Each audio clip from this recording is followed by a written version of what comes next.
We already talked about cones, maybe a satellite one time, and ships. Now, it's time to talk about rides. Everyone loves rides. Maybe a roller coaster, a Ferris wheel. Everyone has a favorite.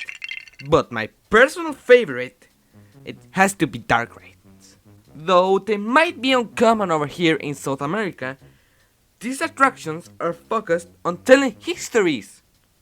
And Disney World had the best ones. Had. It was the 70s, and Walt Disney World was bustling with new proposals and rides. And one of those was an aviation attraction. But Disney needed an sponsor for the attraction. And that is where Eastern Airlines popped up with $10 million and some conditions. Mainly that the attraction was about them and not the history of aviation. So Disney took a place in the south of Tomorrowland and construction began. And in 1972, If You Had Wings was born. If You Had Wings showed you some of Eastern Airlines' destinations. And it gave you wings at the end, as someone told me. It was charming, but kinda of an app. In 1997, Eastern pulled out their sponsorship, turning If You Had Wings into If You Could Fly.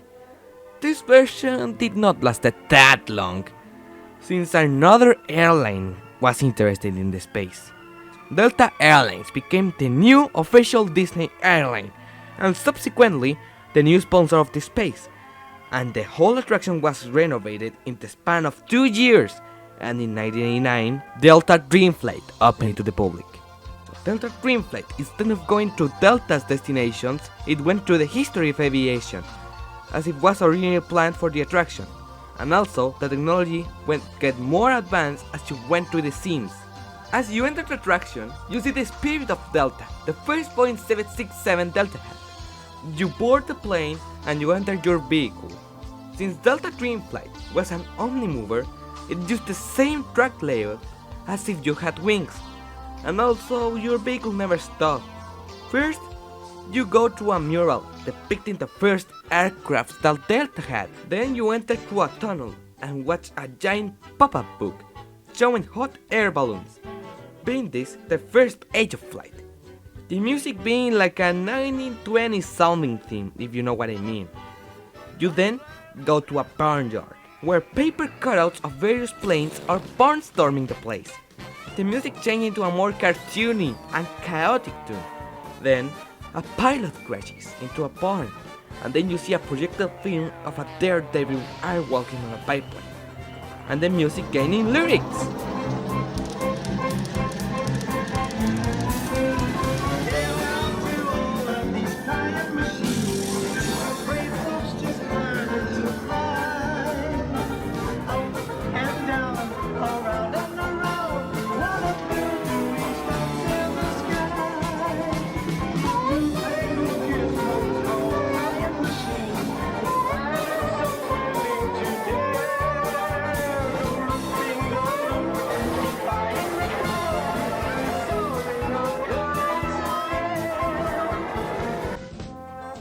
Then you stumble upon Commercial Flight, with 2 destinations, Paris, France, and Tokyo, Japan.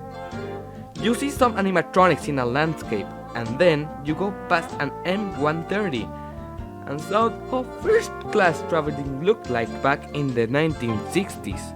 Then you go past Tokyo, where some locals are greeting a man in a temple or castle. I don't know what is that. Then you go past the Paris landscape.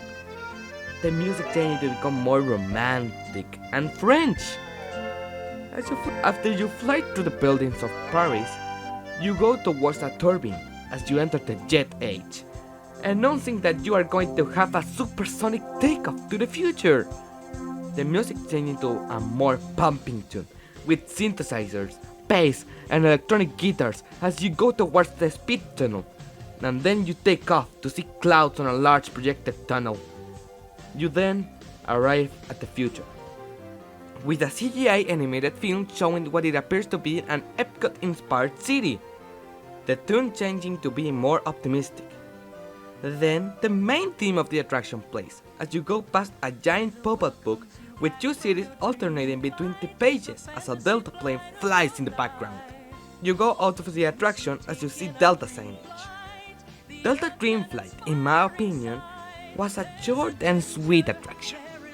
Since it was about the history of aviation and the fact that the technology also progressed as you went through it was a great touch. And it has one of the best Disney ride soundtracks. It was composed by Mark Mullin, aka Golden Dream Guy. And he also follows the futuristic theme that Tomorrowland has with the CGI film and the whole speed tunnel section. And by the way, it was also connected to the wetway. And over there you saw the commercial flight scene and the Paris scene and a little poster advertising the attraction. And it was also extremely cool. Cool not because it was cool, if not that it really was cold in there, providing a breath of fresh air from the living hell that is Florida sometimes. In 1995, the attraction went on to be named DreamFlight since Delta has pulled the sponsorship on Disney parks. In 1996, it became Take Flight, removing all of the Delta signage of the attraction.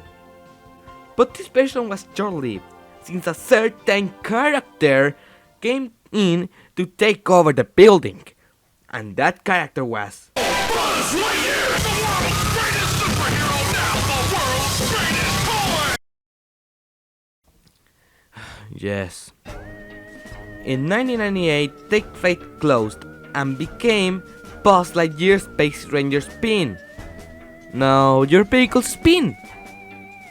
But there wasn't that much of creativity bustling around the place. And believe me, they left a lot of Delta DreamFlight props over here. You just gotta search for them. Like the chickens of the barnstorming scene. Delta, after the attraction closing down, associated the term to them. Delta DreamFlight and its predecessor, If You Had Wings, left a huge legacy. Especially the last one. Since If You Had Wings inspired a new model of sponsorship and attraction that was used to make Walt Disney's last dream a reality. And that dream was Delta welcomes you back from your dream flight, the fantasy flight of your life. Once you've taken a dream flight, the earth's an inspiring sight. There's adventure, there is romance, sail in the sky so blue.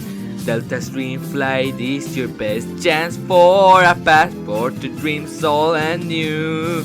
For you we've created this dream flight, the most wonderful flight of your life. Once you've taken a Delta dream flight, you'll see dreams in a different light. Thanks for watching my video, and wait till I post more English or Spanish stuff. I hope you enjoyed this process. It really was a hard video to make. Well, I hope the future is bright for us. Well, only me. I do single-handedly these videos, by the way. Well, that's it. Adam Otto reporting.